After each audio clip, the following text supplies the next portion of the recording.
Assalamualaikum warahmatullahi wabarakatuh. Nama saya Mira Diananjani, NPM akhir 15. Di sini saya akan mempresentasikan hasil UTS saya minggu lalu tentang metode ilmiah dan metode rekayasa. Di sini sebelumnya ada pengertian metode ilmiah. Metode ilmiah atau bagian ilmiah atau bahasa Inggrisnya itu scientific method merupakan bagian keilmuan untuk memperoleh ilmu secara sistematis berdasarkan bukti fisik. Jadi sebelum-sebelumnya orang melakukan metode ilmiah tanpa step yang jelas, jadi tidak bisa mendapatkan hasil yang sesuai diinginkan, seperti itu. Lalu seperti yang tadi sudah disebutkan, metode ilmiah itu memiliki langkah-langkah. Yang pertama itu merumuskan masalah. Masalah adalah sesuatu yang harus diselesaikan di sekitar kita. Apapun itu masalahnya bisa diselesaikan dengan metode ilmiah. Lalu yang kedua itu mengumpulkan keterangan. Mengumpulkan keterangan yaitu segala informasi yang mengarah atau dekat dengan pemecahan masalah. Sering disebut juga kajian pustaka atau teori-teori yang relate dengan masalah yang tadi kita sudah rumuskan. Lalu yang ketiga itu menyusun hipotesis. Menyusun hipotesis itu merupakan jawaban sementara yang disusun berdasarkan data dan keterangan yang diperoleh secara observasi telaah pustaka. Jadi hipotesis adalah tebakan awal kira-kira metode ilmiah ini akan menghasilkan teori seperti apa. Gitu. Lalu selanjutnya menguji hipotesis. Jadi hipotesis atau tebakan-tebakan awal yang tadi kita telah sebutkan semuanya diuji. Lalu ada pengolahan data atau hasil percobaan dengan menggunakan metode statistik untuk menghasilkan kesimpulan. Hasil penelitian dengan metode ini adalah data yang objektif, tidak dipengaruhi subjektivitas ilmuwan peneliti dan bersifat universal. Lalu langkah yang terakhir yaitu menguji kesimpulan. Untuk meyakinkan hipotesis melalui hasil percobaan, perlu dilakukan uji ulang supaya yakin hipotesis itu benar adanya.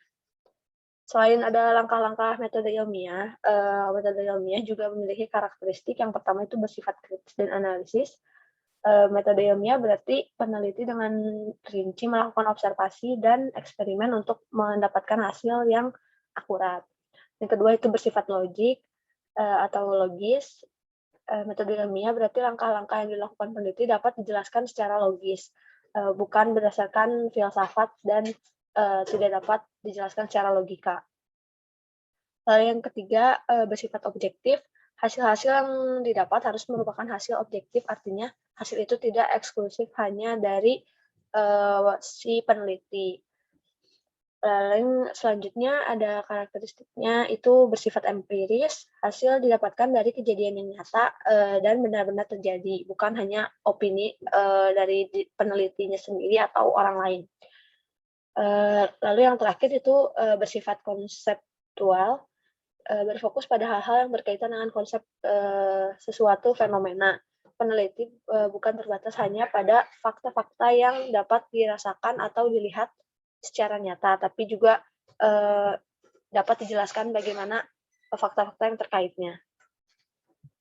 Setelah itu ada sejarah. Sejarah metode penelitian metode ilmiah ini salah satu contohnya dijelaskan oleh Plato dan Aristoteles. Tapi mereka memiliki pandangan yang berbeda. Menurut Plato itu ide yang dihasilkan itu bisa menghasilkan abstraksinya atau semua rangkuman dari semua penelitian. Kalau misalnya menurut Aristoteles itu kita harus membuat abstraksinya terlebih dahulu, jadi menyusun penelitiannya seperti apa, baru kita dapat menemukan idenya. Seperti itu. Lalu di sini juga ada tokoh-tokoh lain selain Aristoteles dan Plato, ada Ibnu al-Haytham dan sebagainya. gambar ini. Dan mereka juga memiliki penelitian-penelitian masing-masing. Nah, untuk selanjutnya itu kita langsung ke contoh metode ilmiah yang saya bawa.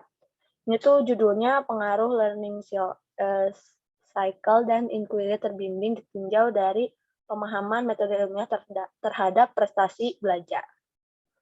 Masalahnya itu apakah metode pembelajaran itu bagaimana pengaruh metode-metode yang tadi disebutkan, yaitu learning cycle dan inquiry terbimbing, ditinjau dari pemahaman si metode ilmiahnya, atau si pelajar ini tuh memiliki metode ilmiah yang memiliki pemahaman metode ilmiah yang banyak atau sedikit, itu dapat terpengaruh atau tidak. Nah, hipotesisnya sendiri atau tebakan awalnya tidak ada pengaruh dari metode belajarnya, baik learning cycle ataupun inquiry terbimbing, tetapi pemahaman metode ilmiah sangat berpengaruh kepada prestasi belajar siswa. Jadi siswa yang memiliki pemahaman metode ilmiah lebih banyak, mereka juga memiliki prestasi yang lebih banyak. Latar belakang dari penelitian ini tuh berdasarkan hasil observasi yang telah dilakukan, dapat diidentifikasi beberapa masalah yang muncul sesuai dengan peraturan pemerintah. Proses pembelajaran pendidikan tinggi harus mencakup kompetensi, sikap pengetahuan, dan keterampilan. Walaupun demikian, proses pembelajaran di pendidikan tinggi masih belum maksimal dan senantiasa perlu diperbaiki. Makanya kita meneliti apakah metode-metode mana sajakah yang dapat berpengaruh terhadap pembelajaran siswa. Dari identifikasi yang sudah dipaparkan, solusi yang dianjurkan untuk menerapkan metode pembelajaran yang sesuai untuk membentuk karakter, pengetahuan, dan keterampilan mahasiswa. Diperlukan metode yang mampu mengaktifkan siswa dalam pembelajaran. Siswa diharapkan untuk mengoptimalkan semua kemampuan yang dimiliki saat proses belajar. Selain itu, mahasiswa juga harus mampu belajar secara kelompok. Metode yang diuji yaitu seperti yang tadi disebutkan, learning cycle dan inquiry terbimbing. Gitu. Lalu setelah itu desain penelitiannya. Jadi di sini tuh ada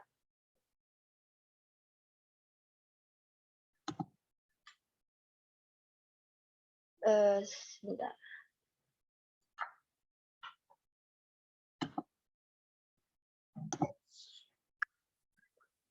Lalu di sini ada desain penelitiannya. Jadi AC1 ini adalah hasil belajar dengan learning cycle pada mahasiswa dengan pemahaman metode ilmiah yang tinggi atau yang banyak. Lalu AC2 ini hasil belajar dari metode learning cycle pada mahasiswa dengan pemahaman metode ilmiah yang rendah atau kurang. Untuk BC ini hasil belajar dari inquiry terbimbing dengan pemahaman metode ilmiah yang tinggi, dan BC2 hasil pembelajaran dari inquiry terbimbing pada mahasiswa dengan pemahaman metode ilmiah yang rendah. Lalu dari hasil penelitiannya, itu berdasarkan hasil penelitian yang telah dilakukan dengan desain penelitian yang tadi sudah disebutkan, tidak ada pengaruh dari pembelajaran dengan metode learning cycle dan inquiry terbimbing terhadap prestasi belajar siswa. Lalu ada pengaruhnya pemahaman metode ilmiah rendah atau tinggi terhadap prestasi mahasiswa. Jadi hipotesis yang tadi disebutkan di awal itu terbukti dengan hasil penelitian yang telah disebutkan. Untuk metode ilmiah cukup sekian. Lalu kita lanjut ke metode rekayasa. Nah, metode rekayasa adalah aktivitas total untuk yang diperlukan untuk mengadakan atau mendefinisikan solusi-solusi untuk masalah yang belum dipecahkan sebelumnya, atau solusi baru yang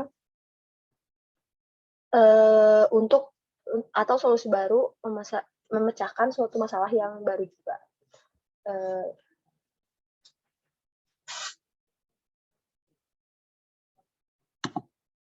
Di sini tuh ada langkah-langkah metode rekayasa, yaitu mendefinisikan problem, mencari background research-nya, specify requirement, brainstorming, lalu develop atau membuat prototype dari solusi yang telah disebutkan di brainstorming tadi, lalu melakukan tes, dan jika solusi itu semuanya telah menemukan semua yang dibutuhkan, itu tuh langsung dikomunikasikan result-nya. Jika hanya sebagian saja, dilakukan lagi brainstorming apakah ada yang salah dari si develop-nya, bahkan dari solusinya. Lalu metode rekayasa juga bertujuan untuk mengembangkan kemampuan merancang, memecahkan suatu masalah pada materi pencemaran lingkungan melalui beberapa tahapan, yaitu mengidentifikasi masalah, memikirkan solusi, membuat rancangan, pengujian suatu rancangan, dan siswa juga bisa memodifikasi si solusinya. Tapi di sini juga kita punya karakteristik utama dari desain rekayasa, yaitu transdisciplinary, highly complex, dan iteratif. Jadi perbedaan dari metode ilmiah sebelumnya, ini juga metode rekayasa itu bersifat iteratif, memiliki iterasi atau pengulangan-pengulangan. Jadi sebagai contohnya adalah seperti yang telah dijelaskan pada kelas, itu ada penelitian tentang pembuatan pesawat, itu tuh dilakukan secara iteratif, jadi berulang-berulang hingga pesawat itu bisa terbang sampai beberapa kali pembuatan. Contoh lainnya itu ada di sejarahnya. Jadi sini tuh ada sejarah yang pertama kali tuh ini jadi pada zaman dahulu itu belum ada metode-metode untuk melakukan suatu research. Jadi ada contohnya ini ada gaya pembuatan pompa yang dibuat oleh pilot seperti ini. Tapi tuh setelah itu kan tadi metode rekayasa itu bisa mencari sesuatu hal yang baru seperti yang dilakukan oleh pilot ini dan memperbaiki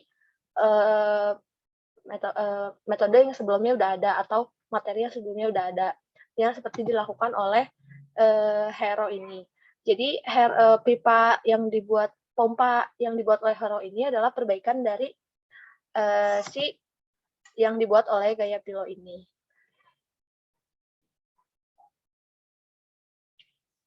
Pada zaman Hero dan Pilot, usaha-usaha di bidang rekayasa berdampak penting karena belum ada penelitian-penelitian yang khusus, jadi dianggapnya istimewa.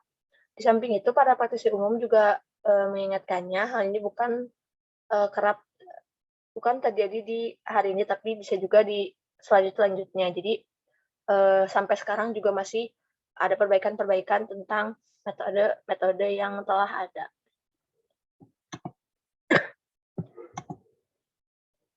Nah, untuk contoh metode rekayasa, saya mendapatkan judul yang seperti ini, itu membuat purnarupa sederhana dari siswa madrasah.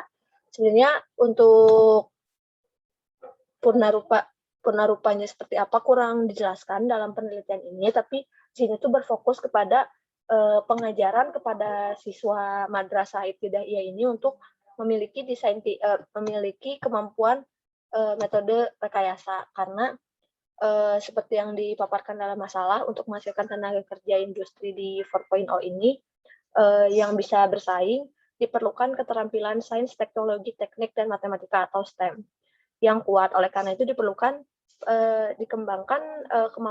perlu dikembangkan kemampuan STEM yang dibutuhkan di masa depan dengan menyelesaikan kurikulum pendidikan dengan keterampilan relevan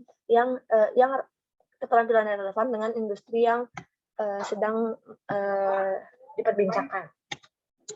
Jadi penelitian ini berfokuskan kepada pengajaran terhadap siswa madrasah ibtidaiyah untuk mendapatkan materi tentang metode rekayasa atau di sini disebutnya keterampilan STEM. Jadi di sini tuh ada langkah-langkah yang dilakukan oleh para siswa sesuai dengan langkah-langkah metode rekayasa.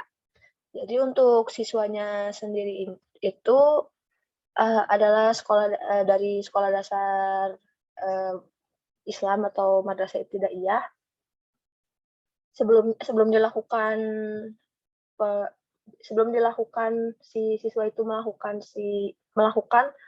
metode rekayasa, siswa juga diajarkan terlebih dahulu oleh tim yang melakukan penelitian. Dan gambar yang di atas ini, siswa menyampaikan masalah-masalah utama apa saja yang ada di sekolahnya. Dan ini juga sama mencurahkan masalah-masalah yang ada di sekolahnya. Lalu siswa melakukan dari semua masalah yang telah disebutkan tadi oleh siswa yang di atas, siswa yang lain juga melakukan brainstorming atau kira-kira dari masalah-masalah yang telah disebutkan tadi, kira-kira mana masalah yang lebih penting. Setelah tahu masalah yang lebih penting apa, mereka juga melakukan pembuatan perwarupa atau prototipe secara virtual, dan yang di bawah pembuatan perwarupa secara fisiknya. Karena peneliti terbatas dengan biaya untuk melakukan perwarupa yang sesungguhnya bisa menyelesaikan masalah di sekolah tersebut. Jadi siswa-siswa ini melakukan pembuatan perwarupa yang sederhana-sederhana saja.